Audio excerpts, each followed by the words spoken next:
But Mike, let's talk about the Bears first. And you were watching Monday Night Football last night, and were asking us about Jayden Daniels and Caleb, and then worried about Shane Waldron, correct? Yeah, I'm more worried about him than Caleb. Looking at Washington was interesting, but I talk to you guys all the time about this. They followed a blueprint in terms of the way they were going to build, and I don't object to the way Ryan Poles is doing this. The Washington franchise followed a blueprint that sort of was set down decades ago by Joe Gibbs and Bobby Bethard. They're going to put linemen out there first. No matter how unsexy it is, they're going to do interior of the line first. Those guys up the middle can protect Jayden Daniels and give him time to throw, and that's what we saw last night. The kid pitched a perfect game. As far as I was concerned, perfect. I don't care about the 2 incompletions. He pitched a perfect game. And the deep balls were insane. It looked like Bradshaw to Swan. They were such beautiful balls. And so, obviously there's going to be comparisons made. He hasn't turned the ball over yet. And Caleb's turned over, I think, 5 times, 4 picks and a fumble. I believe you're correct. But I'm not overly concerned with those sort of, they are bottom line numbers, but I'm not as concerned with them because Caleb looked a lot better in the second half than he did in the first, and then obviously in game 3 than he did in game 1. So I'm not going to get carried away. There is going to be, the pressure will be on Caleb when the Bears play here in a few weeks in Washington, in his hometown. And look, now I was just gonna add, look, you guys know I'm not just familiar, but pretty friendly with the members of the Washington ownership group, and I know for a fact that if they had the first pick, would have chosen Jayden Daniels. Was that partially, Mike, because they thought that Caleb being a hometown kid, the pressure would be greater? They just like Daniels more. That has to factor in. So last night, Matthew and I were talking about this. He's at an age now where he starts to understand some of the things that go into how you worry about a young man. And we talked about it, and I said, Matthew, one of the few people that didn't seem bothered by this was Derrick Rose. And Derrick lived in town, lived in the city, and didn't seem affected by it at all. And I know because I grew up with some of Derrick's people, family, being a generation plus older than D Rose. He didn't seem affected by it at all. But that's, not always the case. I don't know that Caleb would have been affected by it or not. I don't know. But that would have been one of the things I would be thinking about as I prepared to make such an important draft pick. One kid has that factor hanging out there and one kid doesn't. But they were huge in terms of feeling that Jayden Daniels was their guy during the draft period, from what I heard. Yeah, and I'm not questioning your intel, and I know you're very close with people in that in that ownership group, multiple people. I know that all that. Do you believe, though, they're framing that to you knowing they had no chance to get Caleb Williams, and that's how now they frame it? Do you really believe that if they had a chance? No. I'm talking about conversations that took place at the time.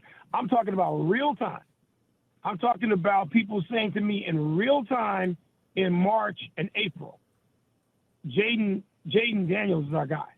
That's what we want. I'm talking about real time, not casting it later. Great question, Silvy. No, that's the whole time they were saying this to me. They were like, we hope you guys are happy. Hope you guys want Caleb.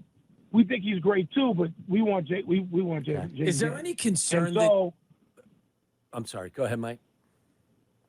No. That was it. Yeah.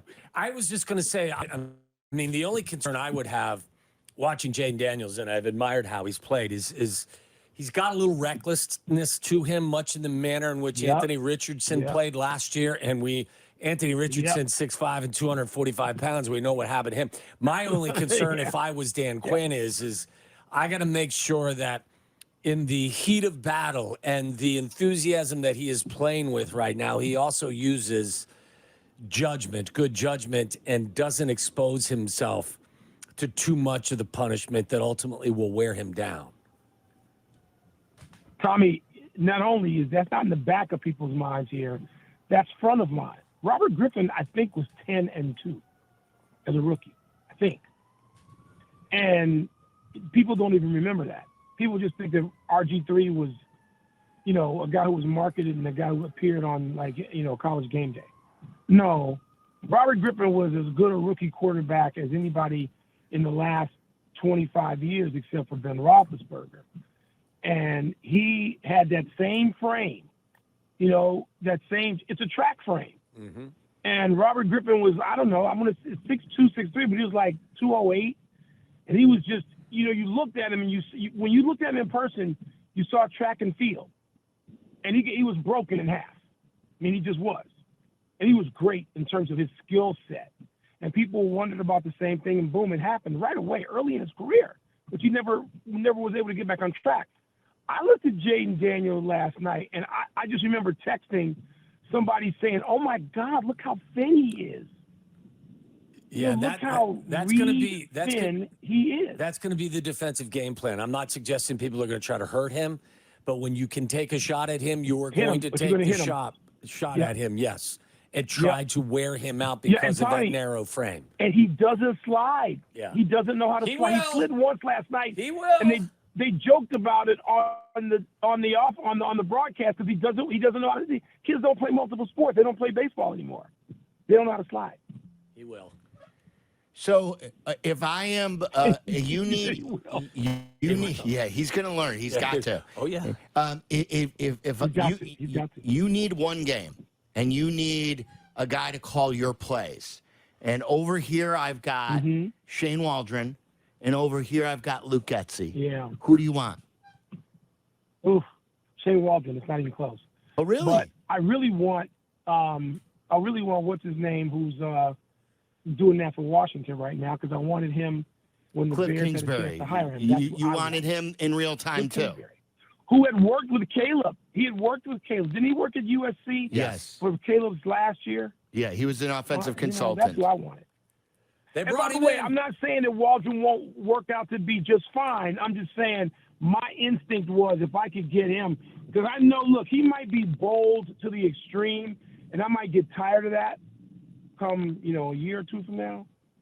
But that's who I wanted when he was available. They brought him in. They brought in everybody. I don't know whether that was just kind of some, gathering intel on Caleb, and they really had no interest in hiring him.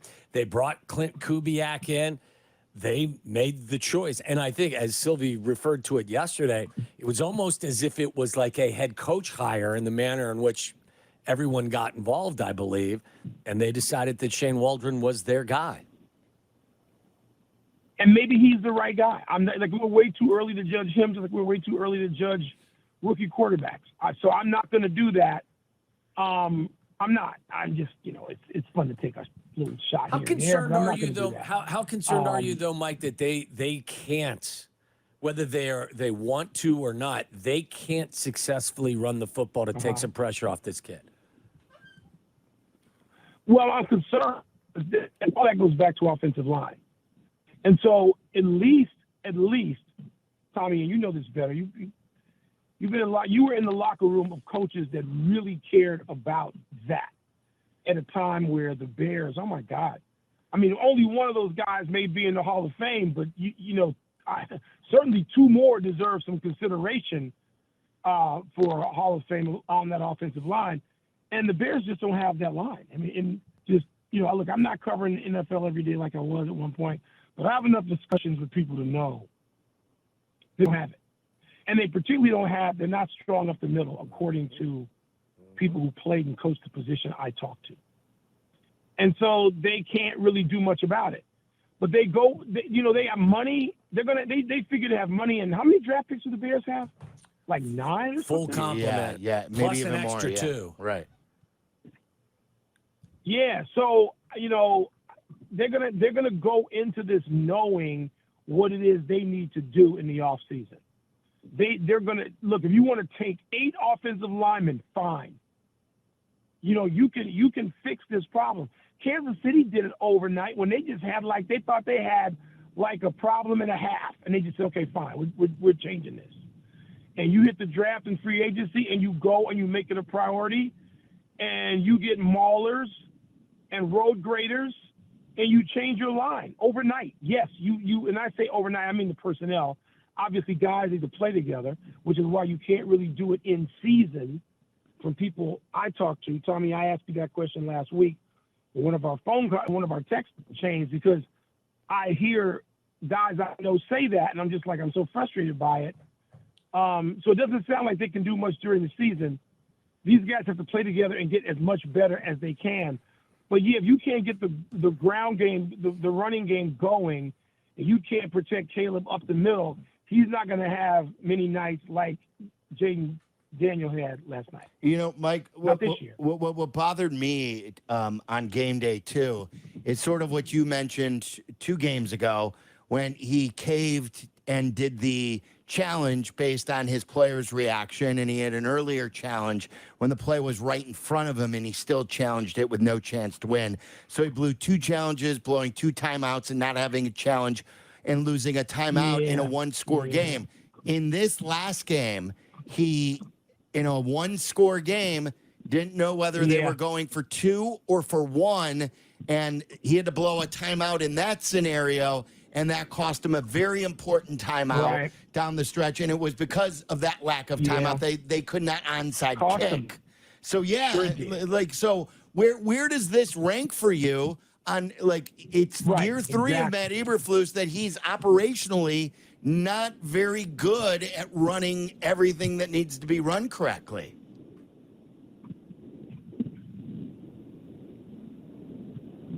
Yeah, Silvy, let me give you credit there, because that wasn't high on my priority list in real time. And you mentioned that in our text in real time. And I was like, but you know what? It turns out that you're right, first of all. And again, I didn't have it as high. I just think maybe year 3 is too late to be learning this sort of thing, except you didn't have any of these situations that mattered in years 1 and 2. And so now you've got them in year 3, and you damn better be good at them, or you can cost your team a game, which can cost you a spot, in a playoff or a tiebreaker or any number of things. So maybe I needed to be a little harder on him in those situations. I did see the one where he listened to his players about the timeout. No.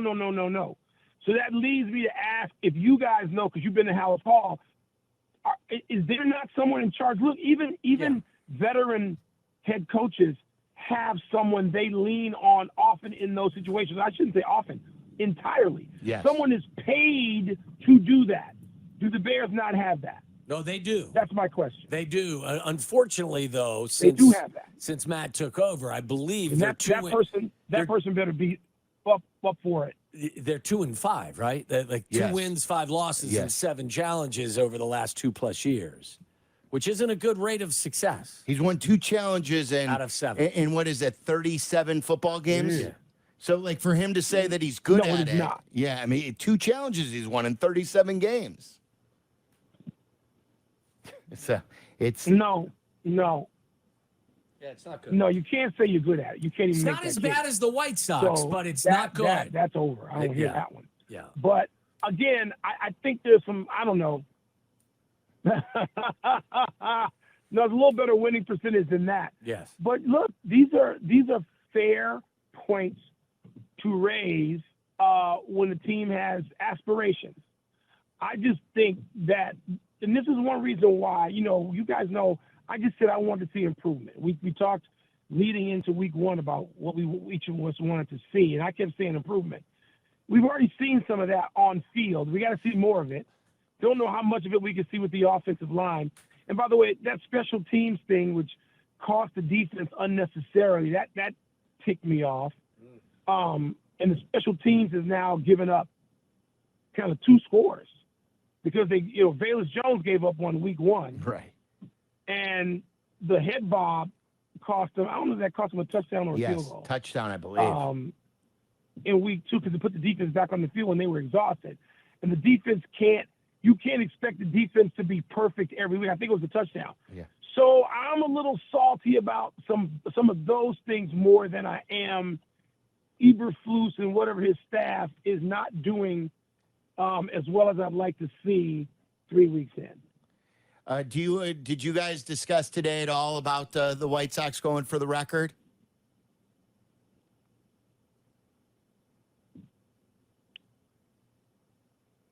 We did, and I look. So what Tony acknowledged was that week 3, maybe 2 of the regular season, we were still in April, and I said for the first time, this is the worst team I've ever seen. Yes. The worst baseball team I've ever seen.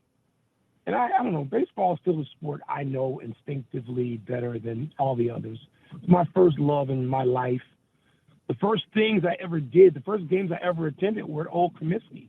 It's what I did. And baseball is what I watch, I don't know, feeling I know a little bit and having played more of it. And I looked at the White Sox then and just said, oh my God, this is a mess. And they are a mess, and they've been a mess. And I'm not rooting for them to break a record, but they're not going to win 6 games in a row. So they're going to break the record. Right. There's no if. They're not going to win 6 in a row. They haven't won 6 in a row in 2 years. So they're going to break the record. They're going to be the worst team in the history of baseball. And it's too bad. I don't wish that on anybody. And I am not a typical Cub fan because I grew up on the south side of Chicago. Like I told you guys, one day when I was a little kid, I came home from school, and my father was sitting and he was talking to this guy, and the guy's peg leg was sitting separately on the steps. Bill Veck. It was Bill Veck. Yep. I'm not even sure how that happened or how my father knew Bill Veck. So my father was a White Sox fan and would not go anywhere near Wrigley Field until we begged him when I was 10 years old. So I got an interesting life with that. But I'm not rooting. And I really, really have a soft spot for Jerry Reinsdorf, and I'm friends with Michael. And I'm just not up for rooting for their misery. But I know that it's coming, and it's going to be there. These records are there until somebody breaks it. And in this case, it's been there since 1962. An expansion team. Yes. So I don't know what to say or do about it or how to feel about it. But man, to go just in 2 years from a team that people were picking to get to the World Series to going to the worst team ever. I don't even know. People don't chronicle this anymore because all they do is write about analytics. And so there are very few comprehensive pieces. I know the New York Times did a piece on Jerry Reinsdorf himself, which I have yet to read. But man, I don't know what to make of this team and how they got to be this bad this quickly. Yeah, it's crazy. Michael, we appreciate your time. Thank you so much. Thanks, Mike. And I think we had some delay issues there too. Michael was joining us The old Sports Illustrated phone.